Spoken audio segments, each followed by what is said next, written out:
Assalamualaikum warahmatullahi wabarakatuh. Perkenalkan, nama saya Putri Salsabila dengan NIM 2109030501059, kelas manajemen D, Universitas Negeri Makassar. Di sini saya akan menjelaskan tentang biaya tenaga kerja. Langsung saja, biaya tenaga kerja merupakan salah satu dari 3 elemen biaya produksi. Elemen biaya produksi terdiri atas biaya bahan baku, biaya tenaga kerja, dan biaya overhead pabrik. Sebagai elemen biaya produksi, besarnya biaya tenaga kerja menggambarkan biaya kontribusi tenaga kerja terhadap proses produksi. Kontribusi tenaga kerja terhadap proses produksi merupakan segala usaha fisik dan mental yang dikerahkan oleh karyawan pabrik untuk mengolah bahan baku menjadi barang jadi. Kontribusi tersebut dinyatakan dalam satuan moneter yang disebut biaya tenaga kerja dan menggambarkan sumber daya ekonomi yang dikeluarkan oleh perusahaan atas penggunaan tenaga kerja dalam rangka pengelolaan bahan baku menjadi bahan jadi. Komponen biaya tenaga kerja meliputi gaji dan upah reguler, insentif, dan tunjangan.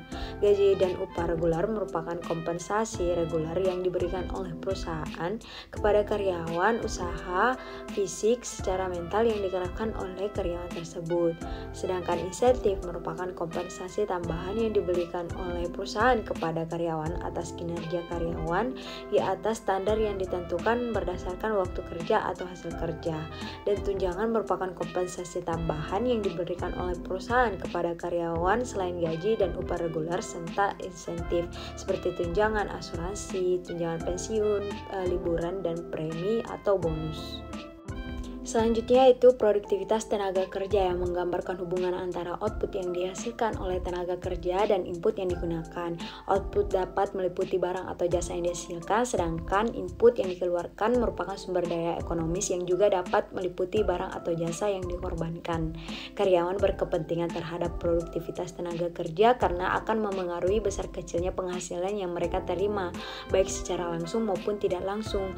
Perusahaan berkepentingan terhadap produktivitas tenaga kerja karena dengan tenaga kerja yang produktif, perusahaan akan mampu berproduksi lebih efisien.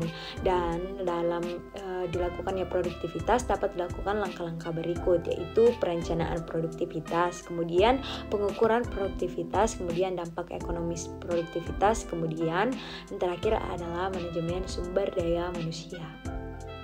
Nah, selain berkepentingan dengan pemberian kompensasi kepada karyawan sesuai dengan ketentuan penggajian yang dibuat oleh pemerintah, perusahaan juga memberikan kompensasi tambahan. Perlu memberikan kompensasi tambahan kepada karyawan dalam rangka memaksimalkan produktivitas tenaga kerja. Salah satu cara untuk meningkatkan produktivitas tenaga kerja adalah pemberian kompensasi tambahan kepada karyawan melalui insentif. Program insentif merupakan program yang dirancang oleh perusahaan untuk memberikan penghargaan lebih kepada karyawan yang berhasil mencapai prestasi di atas standar secara proporsional dengan kelebihan prestasi tersebut.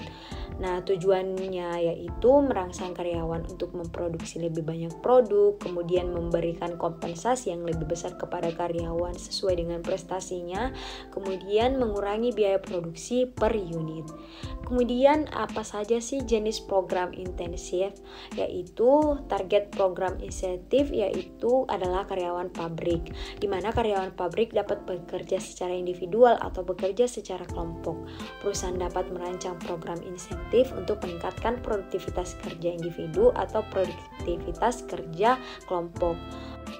Selanjutnya yaitu kurva pembelajaran. Nah, teori kurva pembelajaran adalah teori yang menyatakan bahwa setiap akumulasi unit produk yang dihasilkan 2 kali lipat akumulasi rata waktu per unit yang dibutuhkan untuk memproduksi produk yang sama akan menurun.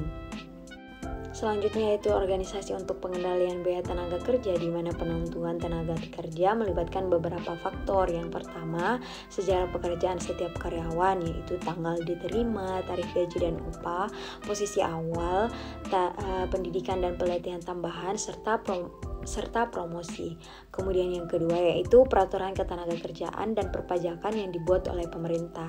Ketiga, penetapan waktu dan biaya tenaga kerja untuk tujuan pembandingan. Kemudian yang keempat yaitu sistem kompensasi untuk setiap jenis pekerjaan. Sekian presentasi dari saya, kurang dan lebihnya mohon dimaafkan. Wassalamualaikum warahmatullahi wabarakatuh.